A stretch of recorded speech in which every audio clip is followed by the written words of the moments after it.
What if I told you this movie was one of the greatest films ever made about America? Just take one hit. Don't you want to be cool?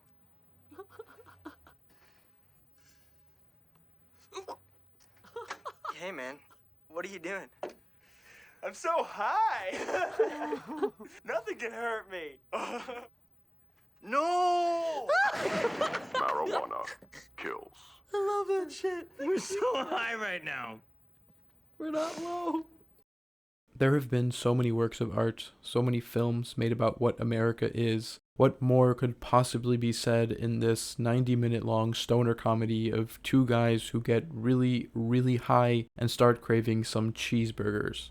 Well, it turns out quite a bit. There are so many movies that focus on some guy or some family down on his luck, working hard to eventually pull himself up by his bootstraps. Even today, great films like Brady Corbet's The Brutalist tell great stories of men who use their hardships and still manage to persevere. And while some of those films are undoubtedly great, none of those films do it like Harold and Kumar. Also, want to mention before we start that if you are planning on watching this, almost every reference to sex or sex joke made in this movie aged pretty bad. Let me introduce the two main characters, Harold Lee, an Asian guy who works as an accountant, and his best friend Kumar Patel, an Indian guy who just graduated medical school. The film sets them up as early 2000s stereotypes of their race, but this quickly comes apart when you realize that they're both pretty unhappy with their lives and don't want to do anything else but get home and just smoke weed. As is custom in most stories that have to do with America, the main characters have to want something. Independently from each other, Harold wants to gain more confidence so that he can stand up to the guys he works with who treat him like shit, and the courage to ask his neighbor out on a date.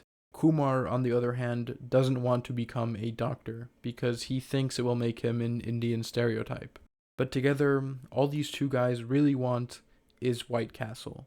And to get to White Castle, they will have to go through an entire night of drug-fueled insanity, including, but not limited to, crashing a party at Princeton University, running into Neil Patrick Harris, getting arrested, smoking weed with a cheetah, and hang gliding off of a cliff.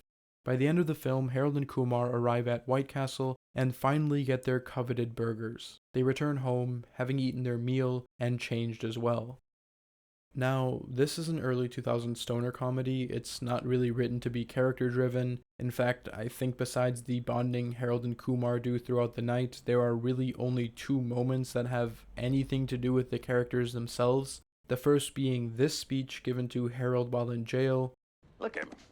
I'm fat, black, can't dance, and I have two gay fathers. People have been messing with me my whole life.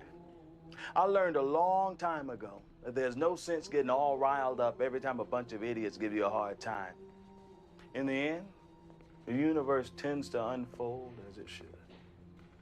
And the second being Harold and Kumar standing up to some racist guys by stealing their car. The movie actually mentions racism a lot, not in any serious way, more so as a joke that the main characters have to endure, but I find it quite funny that the guy who tells Harold, who was also arrested for racist reasons, to not let things affect him so much and that things will just work out in the end, is reading a book about civil disobedience. A book with almost the opposite message as the one that he's telling Harold. By the end of the movie, Harold learns to have a better attitude and to stand up for himself. And Kumar learns, nothing. Kumar decides that he's just gonna become a doctor anyway. And that's kind of what I mean by this being a movie about America. The funniest part of this is what it says about America is not completely intentional. It's just a byproduct of being created by people who are very, very American. By the end of the movie, nothing about Harold and Kumar's lives have really changed. Kumar learns to just accept that he will become a doctor even though he doesn't want to be, and Harold learns to face his circumstances with a better attitude.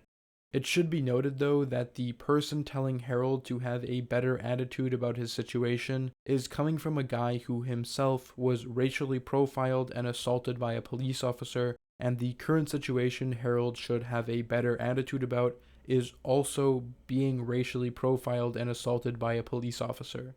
And then, of course, there's the White Castle burgers, the actual physical thing they are working towards throughout the movie. In the moment before they arrive at White Castle, Kumar gives a speech in which he says their parents escaped persecution and hunger to come to a land where they have the choice to eat any burgers they want, and that for that night, the American dream is about the pursuit of happiness in the shape of White Castle.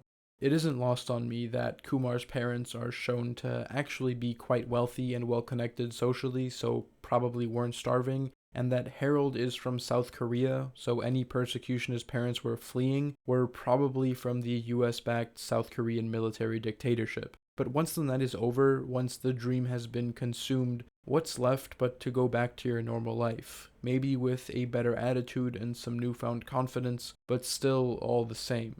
If I had to summarize why Harold and Kumar Go to White Castle is one of the best movies about America in one sentence, it would be this.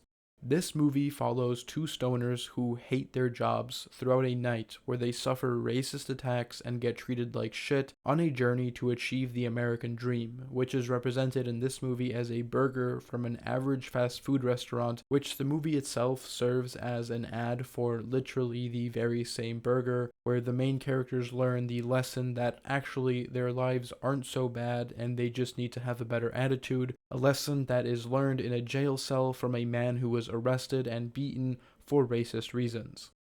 The movie's product placement is so blatant, the message of eat burgers and have a better attitude so uniquely American, and the film's portrayal of police brutality and racism in society is so removed from reality or anything even approaching a critique that it becomes a passive acknowledgement of a societal flaw that no one seems to actually want to correct, that this movie is unintentionally one of the best movies made about life in the United States. In 100 years, when the United States doesn't exist anymore, and kids will have to write essays about what life was like for people living in the US during its decline, they will watch movies about war, racism, police brutality, poverty, exploitation, greed, and they will watch Harold and Kumar. Also, if you're curious, White Castle burgers taste like shit.